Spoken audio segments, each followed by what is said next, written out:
Gaza के अस्पताल कैसे कब्रगाह बन गए हैं और मरीजों से ज्यादा वहां पर बम गिरने मौतें हो रही हैं, वो हम आपको दिखाएंगे। लेकिन बम गिरने के बाद का गाजा आप देखिए, ऐसा लगता है कि जैसे यहां पर मलबे का ढेर लग गया हो। ऐसा लगता है कि जैसे ये पूरा इलाका या पूरा शहर या पूरी गाजा पट्टी अब भुतहा खंडहरों के ठिकाने के रूप में बदलती जा रही हो, जहां पर एकदम बिल्डिंग से ज्यादा मलबा दिख रहा है। जिधर नजर डालेंगे वहां पर आपको तबाही के सबूत दिख रहे हैं। जली हुई गाड़ियां, तबाह हुए घर, टूटे हुए मकान, टूटी फूटी सड़कें, सड़कों पर इमारतों के मलबों का ढेर। ये गाजा की रियलिटी बन चुकी है, गाजा की तस्वीर आज की बन चुकी है।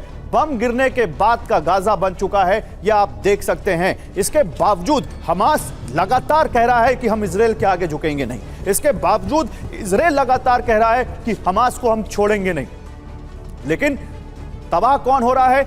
घर और मकान, और किसके तबाह हो रहे हैं? अस्पताल मर कौन रहा है? कौन अपनों को खो रहा है? देखिए, अस्पताल में मरीज से ज्यादा मौतें अब इस वक्त हो रही हैं। यानी जितने मरीज नहीं, उससे ज्यादा तो लोगों की मौत हो चुकी है अस्पतालों में इन हमलों की वजह से। गाजा के अस्पताल कब्रगाह बनते जा रहे हैं और वहां पर इस तरह की तस्वीरें आम हो चली हैं, जहां पर सफेद कपड़े में इस तरह से लोगों की लाशों को लपेटकर अस्पतालों के बाहर इस तरह से कुछ लाइन में रख दिया जा रहा है। लेकिन अब आपको ये बताते हैं कि यहां पर ये तस्वीरें तो हम आपको दिखाते रहेंगे। ये जो तस्वीरें आ रही हैं, इसको कोलैटरल डैमेज का नाम दीजिए, इसको आप आम लोगों की मौत का नाम दीजिए। लोगों की मौत लगातार हो रही है, गाजा में ज्यादा हो रही है। इजराइल में भी 1400 से ज्यादा लोगों की मौत हुई है।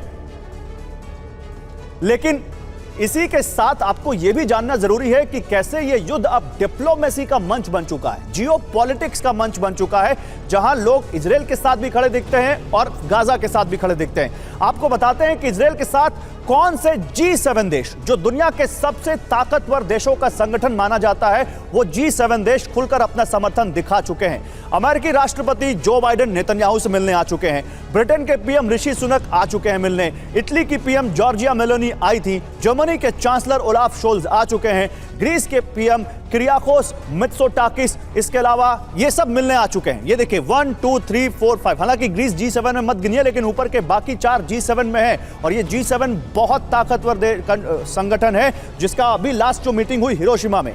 इधर मिलने वाले कौन कौन से हैं? इमैनुअल मैक्रोन फ्रांस के राष्ट्रपति आने वाले हैं। मार्क रूट नीदरलैंड्स के पीएम आने वाले हैं। कैप्टन बंसल, ये क्या होड़ लग गई है? ये तो यूक्रेन पार्ट 2 दिखता है। जैसे काइव वहां पर वॉर टूरिज्म नाम दे दिया गया था कि ये तो वॉर टूरिज्म हो रहा है, सब यहां पर आ रहे हैं। इनके आने का मकसद क्या है और इजराइल की मदद कैसे होती है इनके आने से? देखिए, ये जितने भी राष्ट्र हैं, इनके यहाँ एक बहुत बड़ी संख्या में ऐसी आबादी है जो यहूदियों की है और इनके इजराइल के साथ घनिष्ठ व्यापारिक और सामरिक संबंध रहे हैं। तो इन राष्ट्रों के लिए महत्वपूर्ण है, क्योंकि ये जो पहली बार हमला हुआ 50 साल के बाद, तो पहली बार इजराइल के अस्तित्व को एक खतरा हुआ। तो ये सभी राष्ट्र जो है वहां जाकर यह दिखाना चाह रहे हैं कि हम आपके साथ खड़े हैं।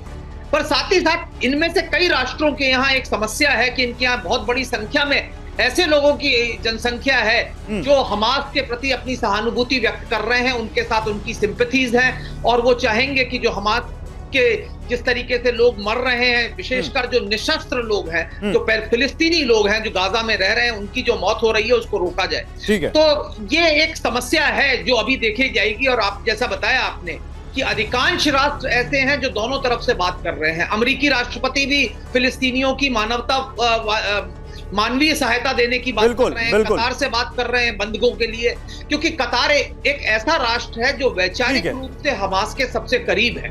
और अगर आपने देखा हो कि कतार ने हमेशा पूरी कीजिए बात सर, समय खत्म हो चुका है, को एक शरण दी है। पहले तालिबान का ऑफिस भी वहीं था, अभी आज हमास के लोग वहीं हैं और उसी के माध्यम से सारी बातचीत चल रही है।